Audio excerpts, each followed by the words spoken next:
Meron tayong ground beef dito, siguro 10 years na sa ref. Tikribo ngayon dun sa may, alam niyo, ampalaya, itlog, kamatis, pre. Check nyo guys kung tama itong gagawin ko. Tanggalin mo natin to. May kulangot yun for sure. Tinatanggal to. Di ba tinatanggal to?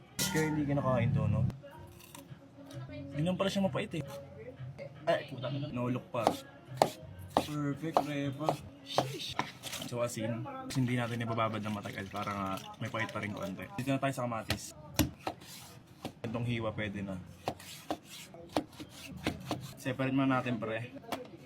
Meron tayong broccoli dito. Ito yung tira nung binigyan natin si Sho. Ayan. Gamitin na natin para hindi sayang. Tsaka yung gumawa tayo ng padkrapaw, may basil pa dito. So gamitin na rin natin. Di ba? Para hindi siya nabubulok sa rep kasi wala na tayong paggagamitan dyan. Alam nyo naman tayo pre. Kung may mga tirang-tirang gulay dyan sa inyo, alam mo na yung gagawin. Bonsai. Blanch lang natin mabilis to. Konting assault. Hindi ko na kailangan galawin yung camera.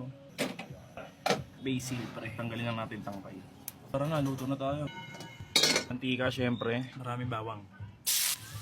Kumuha pa ako sibuyas doon kaya dito nag-iiwasan ngayon. May challenge din tayo ngayon, no sandok allowed. Sile para may konting sipa. Ground beef.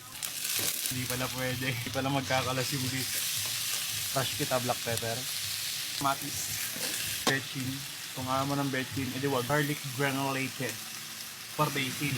Tapos pampalasa. Kayo na bahala sa timpla nyo. Binandaman ko lang ng 2 times itong ampalaya. Nalobot pa yung ring light ko. Nakikita nyo lang paano ginagawa ko. Sarap. Sarap pero kulang pa sa konting alat.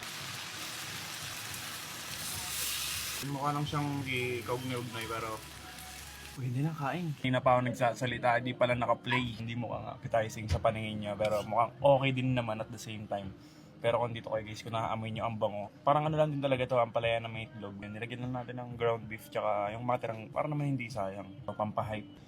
Bagay, pati silim, ang lasa eh. Sabi nga ni Ninong Ray, the perfect bite.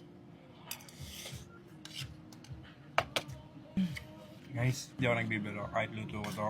Ako honest ako sa sarili ko guys, kahit luto ko pag sabi kong tango, hindi ko gano'ng nagustuhan to. Pero ito, masarap siya kasi may lasang beef. Oh. Yun lang. Oh, diyan ka pa. Patayin ko na nga.